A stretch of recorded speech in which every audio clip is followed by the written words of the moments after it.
کرتے تھکتے نہیں ہیں۔ آج بھی لوگ ان کے بیانات مسجدوں میں سن رہے ہیں۔ پیارے اسلامی، ان میں آپ کو ایک ایسے شخص کا ایک چھوٹی سی جملہ، ایک بڑی پیاری حدیث ہے، حضرت مولا علی مشکل کشا کا جو فرمان ہے، یہ حدیث نہیں فرمان ہے، کہ آپ فرماتے ہیں اے لوگو اپنی زندگی کے ایام کو، اے لوگو اپنی زندگی کے ایام کو اچھے اعمال سے زینت بخشو، اے لوگو اپنی زندگی کے ایام کو اچھے اعمال سے زینت بخشو۔ ہماری زندگی ایک کتاب ہے۔ کیا ہے؟ ایک کتاب ہے، اور جو ایام ہے یعنی جس کو دن کہا جاتا ہے، یہ صفحات ہیں۔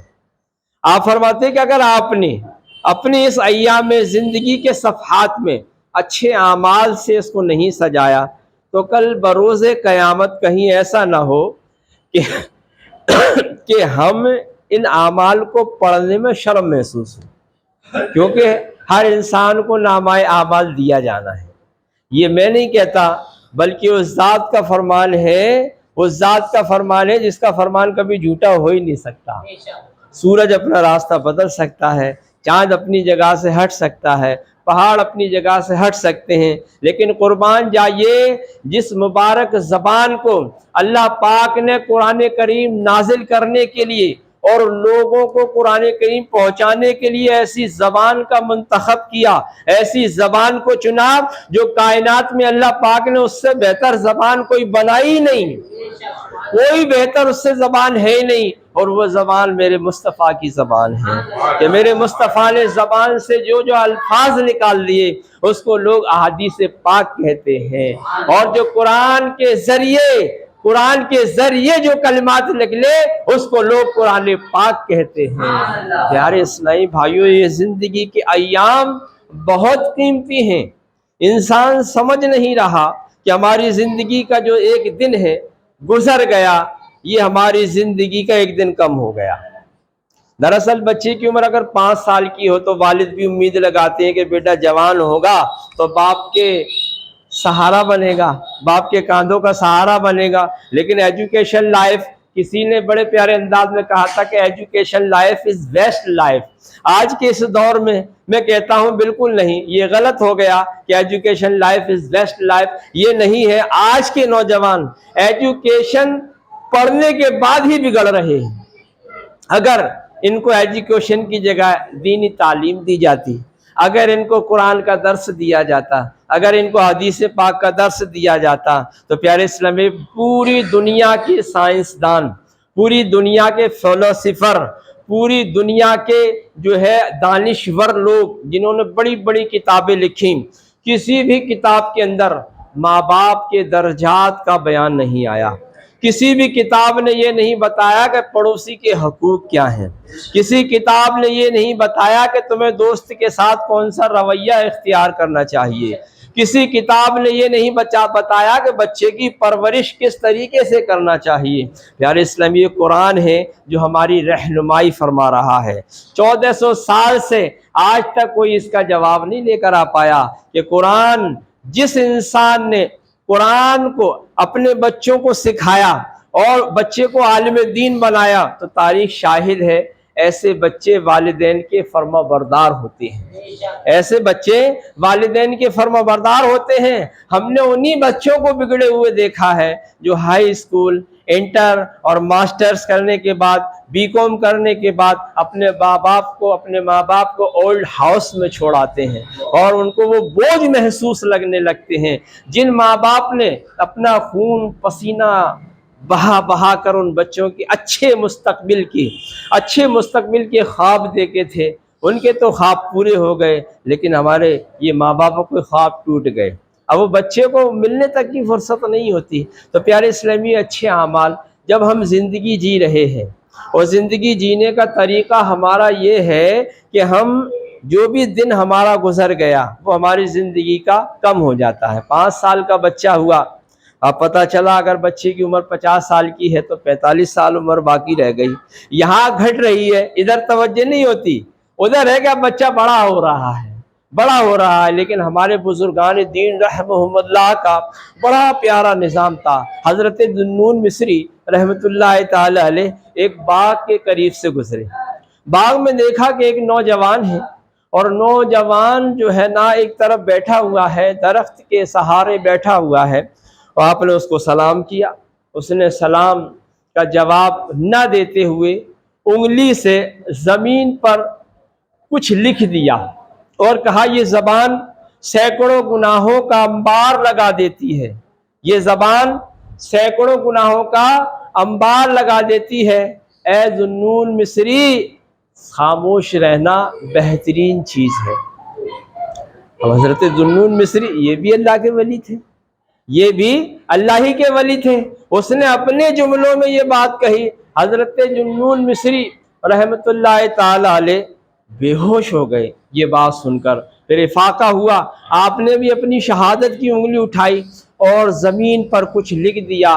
زمین پر لکھنے کے بعد اس نوجوان نے جب اس زمین کو دیکھا، اس لکھے ہوئے کو دیکھا، تو ایک دم اس نے چیخ ماری اور اس کی روح کف سے انصری سے پرواز کر گئی۔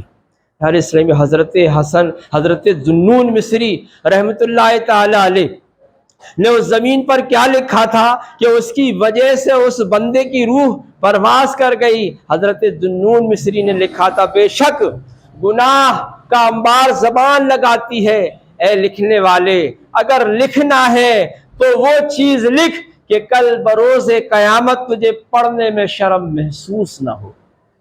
اس نے زمین پر حضرت ذوالنون مصری نے یہ الفاظ لکھے کہ بے لکھنے والے اگر لکھنا ہے تو وہ لکھ جو کل بروز قیامت تجھے پڑھنے میں شرم محسوس نہ ہو۔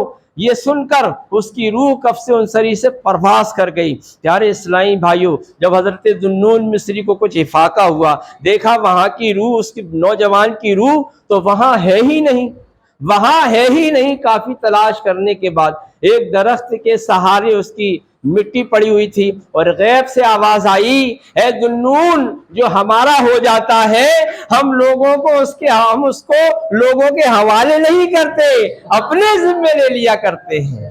تو پیارے اسلامی بھائیو، یہ نوجوان تھا، اس نے جوانی میں توبہ کی اور اپنے ایام زندگی کے دن ایسے گزارے کہ ہر وقت اللہ کی یاد میں لگا رہا۔ اس لیے حضرت علی نے فرمایا کہ اپنی زندگی کے صفحات کو اچھے اعمال سے زینت بخشو، کیونکہ پیارے اسلامی بھائیوں جب ہم اپنی زندگی کے صفحات، ایک سال میں 360 دن ہوتے ہیں، 360 یا 65 ہوتے ہیں، کتنے ہوتے ہیں؟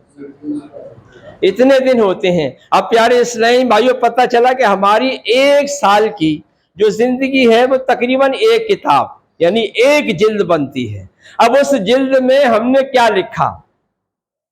بے نمازی، گالی گپتالی، ماں کو ستانا، باپ کو ستانا، لوگوں پر طنز کرنا، لوگوں کے نام بگاڑنا، یہی تو لکھ رہے ہیں، اور یہ لکھا جا رہا ہے۔ عادی سے پاک ہے، اللہ پاک قادر ہے، وہ بغیر لکھے بھی بتا سکتا ہے، لیکن شانوں پر جو بٹھالے ہیں وہ سب جانتے ہیں۔ آپ کو بھی معلوم ہے ان کا نام کیا ہے؟ کیا نام ہے؟ کرامن کاتبین۔ ان کا نام ہے، ایک نیکیاں لکھتا ہے اور ایک برائی لکھتا ہے۔ تو پیارے اسلامی بھائیو اللہ پاک تو قادر ہے، آخر اسے بٹھالنے کی کیا ضرورت پڑی؟ دراصل وجہ یہ ہے، علماء کرام نے یہاں بیان فرمایا کہ اللہ پاک کو سب معلوم ہے، وہ سب جانتا ہے، لیکن اس نے نظام دنیا کا جو اس طریقے سے بنایا ہے، ایک کے بعد ایک، ایک کے بعد ایک، ایک کے بعد سب لوگوں کے نظام بنے ہوئے ہیں۔ بعض لوگوں کا جو ذہن ہوتا ہے وہ کہہ دیتے ہیں کہ اللہ کے نبی کو فلاں چیز معلوم نہیں تھی، یا کتابوں سے وہ ثبوت دیتے ہیں۔ ایسا نہیں ہے، اگر اللہ کے نبی نے کسی چیز کے بارے میں منع فرما دیا تو یہ نہیں کہا کہ مجھے معلوم نہیں ہے، حکم نہیں ہوتا تھا۔ اگر ہم یہ کہیں گے، اس دلیل کو لے کر کے یہ کہیں کہ اللہ پاک نہیں جانتا، وہ تو فرشتے بتائیں گے، تو یہ بات ہماری غلط ہوگی کہ نہیں ہوگی؟ اللہ پاک تو سب جانتا ہے، لیکن پھر بھی یہ فرشتے بتائیں گے کہ اس نے فلاں فلاں دن فلاں گناہ کیے۔ تو پیارے اسلامی اہل اللہ کی بڑی توجہ ادھر ہوا کرتی تھی کہ ان کی زندگی کے جو لمحات ہیں وہ فضولیات میں نہ گزرے۔ اس زمانے میں نیٹ نہیں تھا، اس زمانے میں ٹیلی ویژن نہیں تھے، اس زمانے میں موسیقی تھی، موسیقی کے آلات تھے، طوائفیں ہوا کرتی تھیں، ناچ گانے والی ہوا کرتی تھی. یہ بہت پرانے زمانے سے، یعنی اللہ کے نبی صلی اللہ علیہ وسلم کے زمانوں سے بھی چلا آ رہا ہے، اور پہلے سے چلا آ رہا ہے، حضرت ابراہیم علیہ السلام کے زمانے سے پہلے چلا آ رہا ہے. تو یہ فضولیات میں لوگوں کے وقت کو برباد کرنا یہ شیطان کا سسٹم رہا ہے، شیطان کا. پیارے اسلامی ادھر کسی دن موقع ملا تو ادھر بتاؤں گا میں کس طریقے سے یہ لہو اور اس کے معاملے بنے. بہرحال میرا آج جو بیان کا موضوع مقصد حیات ہے کہ ہماری زندگی کا مقصد کیا ہونا چاہیے. تو پیارے اسلامی حضرت علی کا ایک قول یہ ہوا، اور حضرت امام شافعی رحمۃ اللہ تعالی علیہ بڑی پیاری بات ارشاد فرماتے، کہتے ہیں میں نے اہل اللہ کی صحبت سے بہت فیضیاب ہوا، میں نے اہل اللہ کی میں صحبت سے بہت فیضیاب ہوا، اور ان کی صحبت میں رہ کر میں نے دو چیزیں سیکھیں. ایک چیز یہ کہ تم اب یہ وقت جو نا تیز دھار تلوار کی طرح ہے، اس سے اچھے اعمال سے کاٹو، ورنہ یہ تمہیں بری صحبتوں میں ڈال کر تمہیں کاٹ دے گا. بہت پیاری بات ہے، بہت جملے کی بات ہے. امام شافعی رحمۃ اللہ تعالی علیہ فرماتے ہیں کہ جو ان کی صحبت میں رہا، اہل اللہ کی یعنی اللہ والوں کی، اللہ والوں کے دوستوں کی صحبت میں رہا، تو دو